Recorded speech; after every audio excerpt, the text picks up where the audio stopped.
Not how you introduce it. It's Christmas. Totes lame. This is the cool 13-year-old version. So I refuse. You know the title. Okay, fine. The Night Before Christmas. 'Twas the night before Christmas, when all through the house not a creature was stirring, not even a mouse. I really want to laugh. Sorry. The stockings were hung by the chimney with care, in hopes that St. Nicholas soon would be there. The children were nestled all snug in their beds, while visions of sugar plums danced in their heads. And Mamma in her kerchief, and I in my cap, had just settled down for a long winter's nap.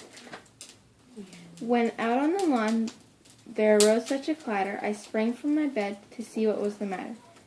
Away to the window I flew like a flash, tore open the shutters, and Threw up. Threw up the sash.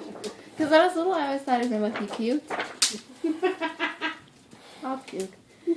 The moon on the breast of new-fallen snow gave the luster of midday to objects below. When what to my wondering eyes should appear but a miniature sleigh and 8 tiny reindeer. With a little old driver so lively and quick, I knew in a moment it must be St. Nick. More rapid than eagles his coursers they came, and he whistled and shouted and called them by name. Now Dasher, now Dancer, now Prancer and Vixen, on Comet, on Cupid, on Donder, on and Blitzen, to the top of the porch, to the top of the wall. Now dash away all. As dry leaves that before the wild hurricane fly, when they meet with an obstacle, mount to the sky. So up to the housetop the coursers they flew, with a sleigh full of toys and St. Nicholas too.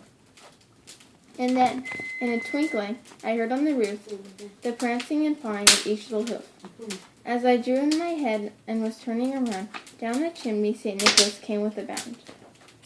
He was dressed all in fur from his head to his foot, and his clothes were all tarnished with ashes and soot. A bundle of toys he had flung on his back, and he looked like a peddler just opening his pack. His eyes how they twinkled, his dimples how merry, his cheeks were like roses, his nose like a cherry. His droll little mouth was drawn up like a bow, and the beard of his chin was as white as the snow. The stump of a pipe he held tight in his teeth, and the smoke, it encircled his head like a wreath. He had a broad face and a little round belly that shook when he laughed like a bowl full of jelly. He was chubby and plump, a right jolly old elf, and I laughed when I saw him in spite of myself.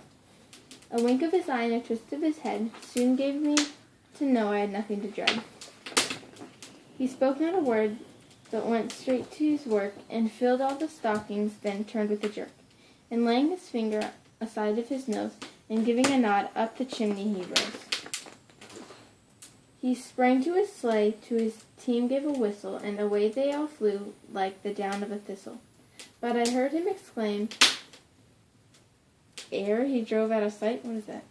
Okay. Merry Christmas to all, and to all a good night. The end. Yay! Thank you very much. That was nice. I know, it's really cute. I like the